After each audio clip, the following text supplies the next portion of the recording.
Aleluia, aleluia, aleluia. O Senhor esteja conosco. Está no meio de nós. Proclamação do Evangelho de Jesus Cristo segundo São Mateus. Glória a vós, Senhor. Nisso, aproximou-se a mãe dos filhos de Zebedeu com seus filhos e prostrou-se diante de Jesus para lhe fazer uma súplica. Perguntou-lhe ele: que queres? Ela respondeu: ordena que estes meus 2 filhos se sentem no teu reino, um à tua direita e o outro à tua esquerda. Jesus disse: não sabeis o que pedeis. Podeis vós beber o cálice que eu devo beber? Sim, disseram. De fato bebereis meu cálice. Quanto, porém, assentar-vos à minha direita ou à minha esquerda, isso não depende de mim vos conceder. Esses lugares cabem àqueles aos quais meu Pai os reservou. Os 10 outros que haviam ouvido tudo indignaram-se contra os 2 irmãos. Jesus, porém, os chamou e lhes disse: sabeis que os chefes das nações as subjugam e que os grandes as governam com autoridade. Não seja assim entre vós. Todo aquele que quiser tornar-se grande entre vós, se faça vosso servo. E o que quiser tornar-se entre vós o primeiro, se faça vosso escravo. Assim como o Filho do Homem veio não para ser servido, mas para servir e dar a sua vida em resgate por uma multidão. Meus irmãos e minhas irmãs, estas são palavras da nossa salvação. Glória a vós. Que as palavras do Santo Evangelho perdoem os nossos pecados e nos conduza à vida eterna. Queridos irmãos e irmãs, meu nome é Pedro Rondinelli, sou membro ativo na Corrente de Graça, Renovação Carismática Católica, moro aqui na comunidade de São Sebastião e faz muito tempo que eu vim aqui a essa comunidade. A gente passou um dia de missão, fez um encontro aqui com muito louvor, oração aqui na capela, foi muito bom, só recordações boas.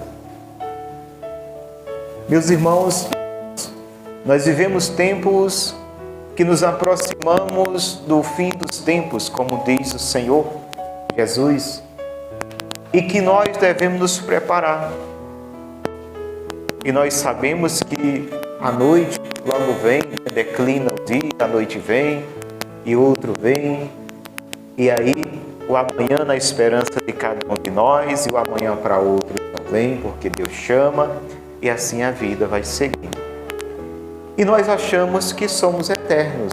Quando eu digo nós achamos que somos eternos, é porque nós não nos preparamos para a vida do Senhor. Mas Jesus disse que viria, mas será que vem mesmo? Mas Jesus falou que ia chegar o fim dos tempos, mas será que vem esse fim mesmo? Mas o Senhor não mente. E a sua palavra é digna de confiança nossa. E quando o Senhor fala fim dos tempos, é porque foi dado a cada um de nós um tempo aqui na terra. Nós não somos eternos, embora Deus tenha um projeto, um plano de eternidade para cada um de nós. Mas a eternidade, ela só é alcançada por nós quando nós aceitamos a eternidade. Porque passa pelo livre-arbítrio. Deus, sendo Deus, todo-poderoso, Ele poderia, com um estralar de dedo, fazer toda a humanidade obedecê-lo prontamente, mas assim Ele não quer. Porque Ele quer que nós o obedeçamos por amor. E para que nós sintamos o amor de Deus, Deus proporciona esses momentos.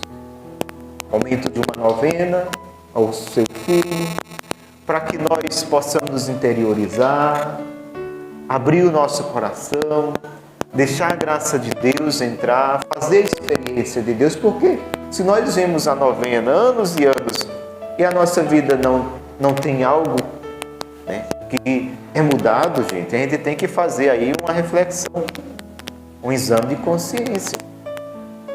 Porque não podemos perder tempo.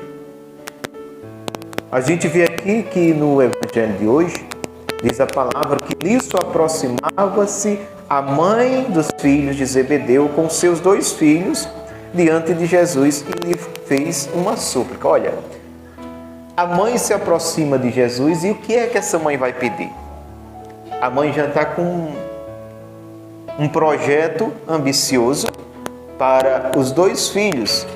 Senhor, o Senhor fala tanto do reino. Quando chega esse reino, eu quero que esses 2 meus filhos, um se sente à tua direita, outro à tua esquerda. E aí Jesus diz o quê? Mulher, tu não sabe o que tu está pedindo. Vai sim sentar à minha direita e à minha esquerda. Esses lugares está reservado por meu Pai. E aí Jesus percebe que aquela mãe ainda estava tendo uma visão meramente humana, terrena, não estava tendo uma visão espiritual. Igual Nicodemos, João 3, Nicodemos se aproxima de Jesus, escondido à calada da noite, e vai falar umas coisas, e Jesus diz: Nicodemos, tu és doutor, mas eu te digo, necessário é nascer de novo. Aí Nicodemos, o homem entendido, o homem escrita, ele diz: como pode, Senhor, eu já sendo velho, voltar a entrar no ventre de minha mãe? Aí Jesus vai de Nicodemos, se te falo de uma forma terrena, não me compreendeis, como vai me compreender se te falar de uma forma espiritual? Jesus estava falando no nascimento, meus irmãos, na água do Espírito. Ou seja, quando nós fazemos uma experiência de Deus, eis que passa o que é velho e tudo se faz novo. Tem pessoas que dizem: fez e fez, agora quer estar na igreja. Louvado seja Deus! Antes tarde do que nunca. É assim que se reza na novena do mês de maio, naquela oração: antes tarde do que sempre rebelde, do que nunca abriu o coração para Deus. Ou você pensa que os santos sempre foram santos? Tem gente que imagina na nossa igreja que os santos, São Francisco ali, já caiu a imagem pronta, santinho. Não, gente. São Francisco, jovem, viveu também experiência mundana, mas teve um encontro com Deus. São Sebastião era um soldado romano. E olha que os soldados romanos foram eles que crucificaram. Foram eles que torturaram Cristo. Eram homens cruéis. São Sebastião era um soldado romano. Fez uma experiência de Deus. Renunciou tudo. Não obedeceu mais às ordens diabólicas do imperador e por isso perdeu, ou melhor, ganhou a vida, mas sua vida foi ceifada, foi tirada. Santo Agostinho, doutor da igreja, bispo, ele foi pai solteiro. Teve um filho sem ser casado. E aí? Se tornou Santo Agostinho. Sua mãe, Santa Mônica, 30 anos de oração. E aí? E muitas vezes nós imaginamos: a santidade não é para mim, é para os santos. Não, a santidade é para você, é para mim, é para toda a igreja. Cristão é outro Cristo. Aí eu sou cristão. Você sabe o que é ser cristão? É ser outro Cristo. Quando nós dizemos somos cristãos, nos corresponsabiliza ser outro Cristo, Jesus. Nós temos que cristão, um Cristo com aumentativo. Olha que coisa. A gente ser outro Cristo, buscar ter as atitudes de Jesus. Mas nós não queremos na nossa igreja que se fale isso. Nós não queremos que se cobre de nós. Nós queremos viver uma fé light. Não é assim? Eu trabalhava na igreja de São Francisco E aí todo dia uma senhora lá ia lá no altar, fazia sua oração, uma jovem ainda, não era uma senhora, seus 40 anos. E aí passou um tempo que ela sumiu da igreja. Nunca mais essa pessoa apareceu, ia sempre pela manhã. Aí passou um tempo, depois ela voltou lá e disse: "Não sou cheio, onde tu estava? Nunca mais." Oxe, eu tinha ido para outra igreja. Mas aí eu estava lá, e aí o pastor disse: "Não pode fazer isso, não pode fazer aquilo, não pode fazer isso." Aí eu disse: "Oxe, eu vou voltar para a minha igreja católica, que lá eu posso fazer tudo." Olha a mentalidade. Nós achamos que a igreja católica é assim, pode fazer tudo, né? Não, a igreja é mãe, a igreja ela acolhe com todo amor, porque eu pergunto às mães presentes, qual é a mãe que tendo aí 6, 7, 8 filhos e tem o que dá trabalho, e ela vai abandonar aquele que dá trabalho? Não. Pelo contrário, ela vai concentrar mais atenção, mais tempo. Não porque ela ame mais, mas porque ela está querendo resgatar aquele filho. E muitas vezes nós católicos somos xingados que a nossa igreja acolhe todos. Sim, acolhe todos. Acolhe o pecador como ele vem, né? Acolhe todos, o pecador como ele vem, chagado. Agora, dizer que ela concorda com o pecado, eis aí o engano. Não. Eu pergunto à mãe presente, qual é a mãe aqui que é mãe, que quer o bem do seu filho, que vai dizer que seu filho está certo quando ele está errado? Vai não. Meu filho, eu te aceito, eu te amo. Agora, isso está errado. Você tem que mudar. É assim que a igreja faz. Mas nós muitas vezes ficamos nessa mentalidade que nós vamos para a igreja e ficamos naquela síndrome da Gabriela. Eu nasci assim, vou morrer assim. E vai para o inferno assim. Porque se não mudar, meus irmãos, vai, porque muitas vezes a gente pensa que o inferno não existe. Existe, não existe céu. Nós estamos celebrando aqui para ir para o céu. Nós estamos cantando os louvores do Sagrado Coração de Jesus. Pois se o coração de Jesus existe, ele disse que o demônio também existe. E se o Sagrado Coração de Jesus veio para colocar todo o seu coração misericordioso, o demônio também veio para colocar todos no inferno. É isso que ele quer. E ele trabalha 24 horas para isso. E por isso nós não podemos perder tempo. E aqui estava uma mãe que estava próxima de Jesus e estava buscando meramente coisas materiais para os seus filhos. E muitas vezes nós também fazemos novena e tudo para que meu filho passe na faculdade. E pedimos que passe no vestibular, que dê certo, que tudo, e esquecemos o principal, a espiritualidade dele. Como nós estamos pedindo pela santidade dos nossos filhos, será que nós insistimos tanto que eles estejam aqui nesse momento? Ou será que a gente, vamos, não vou não, tá bom. E aí? Nós estamos preocupados com a eternidade ou nós estamos preocupados por um tempo bem curto aqui na Terra? E é bom, meus irmãos, nós fazermos essa reflexão. É bom, porque tem gente que eu não digo gente, mas nós estamos morrendo como passarinho. Depois dessa pandemia, eu nunca vi tanto estudo de tantas doenças. Fulano, o quê? Está com câncer. Ei, fulano, não, já morreu. Agora é recente. Uma jovem descobriu que estava com câncer, não foi 3 meses, morreu. E aí por diante. E nós devemos nos preparar. E aí, quando essa mãe pede, perguntou-lhe ele, que queres? Ela respondeu, ordena que esses meus 2 filhos se sentem no teu reino, um à tua direita, outro à tua esquerda. Jesus disse, não sabeis o que pedis. Podeis vós beber o cálice que eu devo beber? Ela disse sim, eles disseram sim. E ele disse, de fato, ireis beber. Qual foi o cálice que o Senhor bebeu? Qual foi o cálice? Da prisão, dos açoites, das torturas e da morte de cruz. E Jesus disse, sim, vocês vão beber. Eles nem imaginavam que eles iam participar da mesma sorte do Cristo.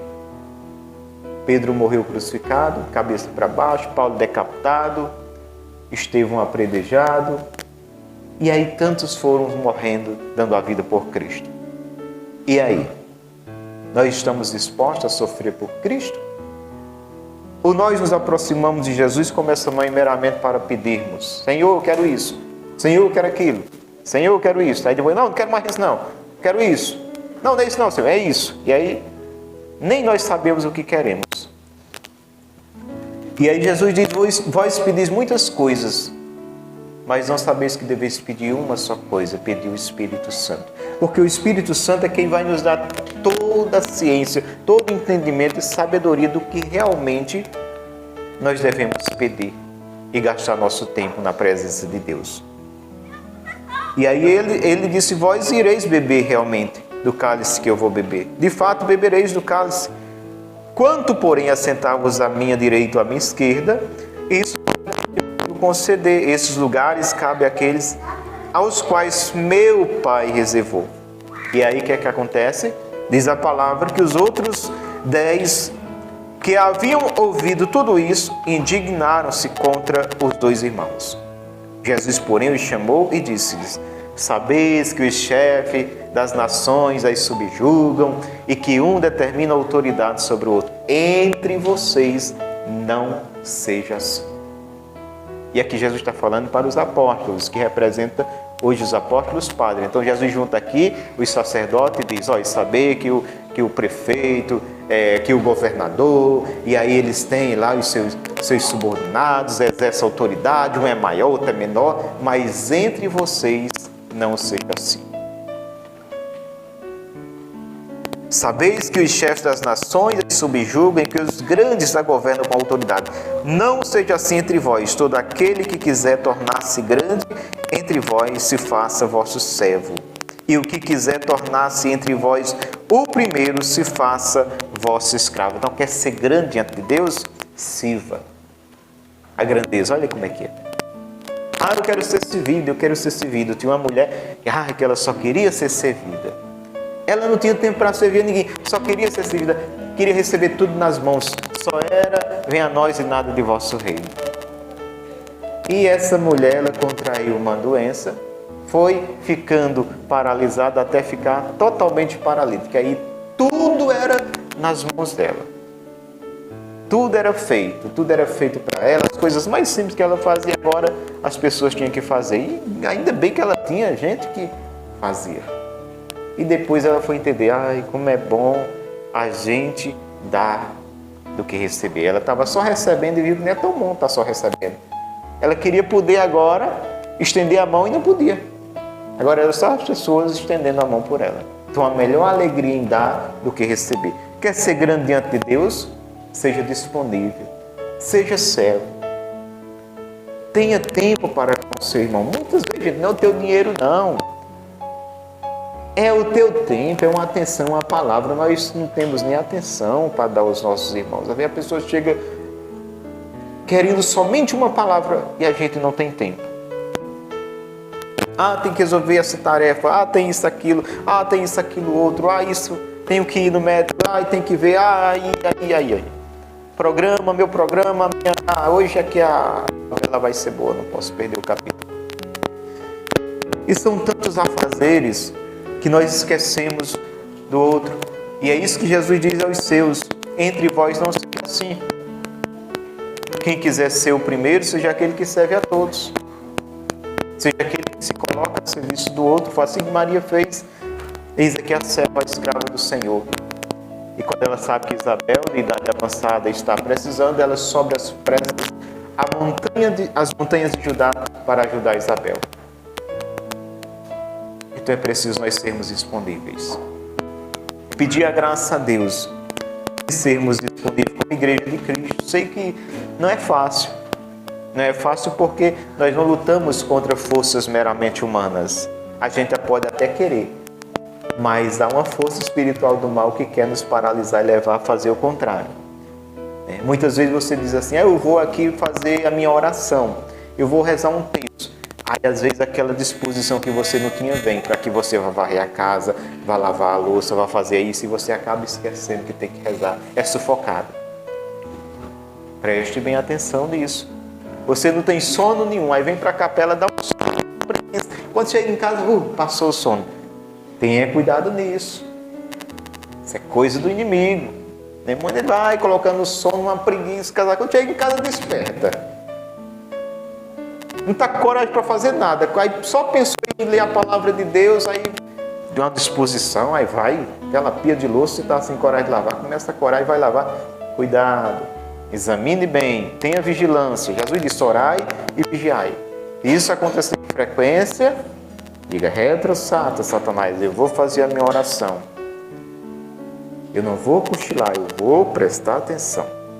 E tem outros que se distraem com tudo. No mosteiro de São Bento, quando os monges se reuniam em oração, eles se reuniam por grupo.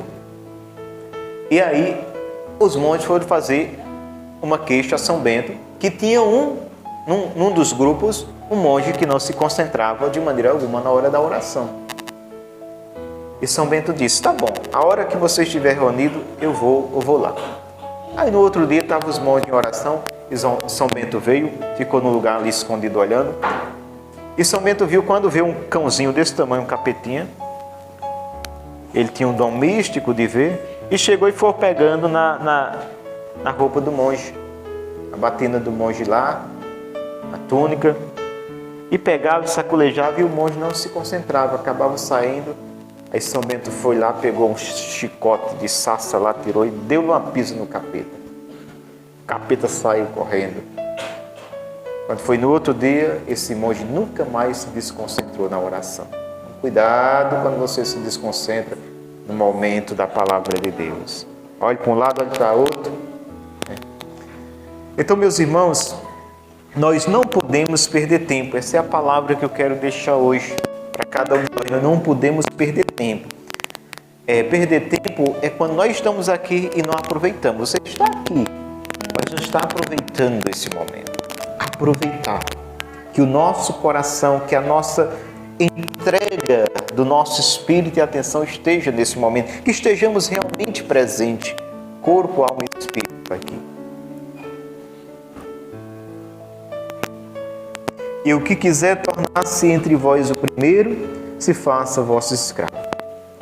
Assim como o Filho do Homem veio não para ser servido, mas para servir e dar sua vida em resgate por uma multidão. Então, eis aqui, Jesus se coloca como fundamento das suas palavras e exemplo supremo. Assim como eu, diz Jesus, Filho do Homem, veio não para ser servido, mas para servir e dar a vida em resgate de uma multidão.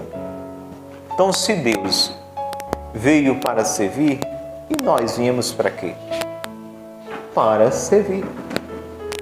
Ah, mas eu faço, ninguém... Não importa, importa que Deus veja. Faço bem sem olhar quem. Mas fulano é tão ingrata, já fiz tanto e só me fez sofrer. Não importa. A recompensa te vem de Cristo. E isso basta. Quando nós fazemos, meus irmãos, para Deus, nós não iremos ficar esperando retribuição, se a pessoa viu, se reconheceu ou não. A gente faz movido pela fé em Cristo, pela ordem do Evangelho e pela graça dele que move o nosso coração, não meramente por uma obrigação. Jesus disse que eu tenho que fazer e eu vou fazer. Não, a graça de Deus, ela transforma-nos de tal forma que a gente faz por amor.